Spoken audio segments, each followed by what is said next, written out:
네, 정 팀장님과 함께하고 있습니다. 다음 사례 설명해 주시죠. 다음은 이제 출퇴근 중에 사고가 났을 때 어떻게 보상을 받으면 유리한가에 대해서 알려드리도록 그렇게 하겠습니다. 이제 출퇴근 중에 사고가 많이 나는데 출퇴근 중에 교통사고가 발생했다. 그러면 피해자가 보상받을 수 있는 종류가 어떤 것들인지 말씀해 주시죠. 출퇴근 중에 사고가 나면 아침에 일을 하러 가는 아니면 퇴근하던 중이었기 때문에 산재 처리도 가능합니다.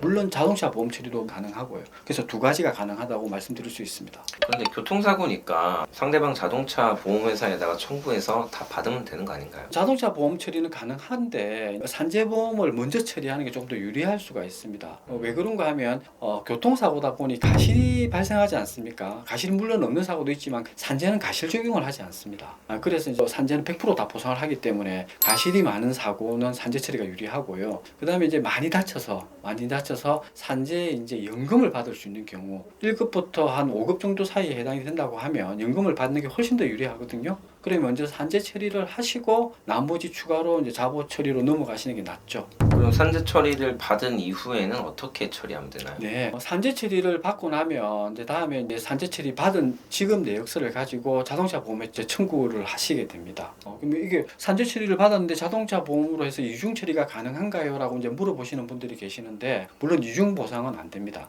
안 되는데 산재 보험에서 지급되는 항목과 자동차 보험에서 지급되는 항목 차이가 없는 부분도 있고 보험금이 차이가 나는 부분이 있습니다. 그래서 산재 보험에 없는 항목은 자동차 보험에서 지급을 하게 되고 예를 들면 위자료입니다. 산재에는 위자료라는 항목이 없거든요. 그래서 위자료 같은 경우도 지급이 되고 산재인 항목치료비라는 항목이 없는데 자동차 보험은 항목치료비라는 항목이 있어서 항목치료비도 지급이 되고 그리고 이제 장애가 남으면 장애 보험금 자체가 산재보다 자동차가 많으면 그 추가되는 금액도 별도로 지급을 합니다. 산재 처리 먼저 한 다음에 자동차 보험을 그렇게 처리할 수 있네요. 이 사건 같은 경우에는 이제 과실이 적지 않았던 것 같은데 그래서 이제 산재 처리를 먼저 진행했던 겁니까? 이 사건도 신호등 없는 교차로 사고로 가실이 서로 경합된다는 표현을 쓰죠. 저희 차가 40%고 상대편 차가 60%였었고 가실이 많다 보니 일단 산재로 선처리를 했었고요. 하고 나서 산재 쪽에서 지급되지 않은 위자료, 성형에 대한 향후 치료비 그리고 장애 보상금 중에 산재를 초과하는 금액에 대해서 보상을 받았고 2,500만 원에 대한 추가 합의금을 받았던 경우였습니다. 산재 처리하고 자동차 보험에서 2,500만 원 정도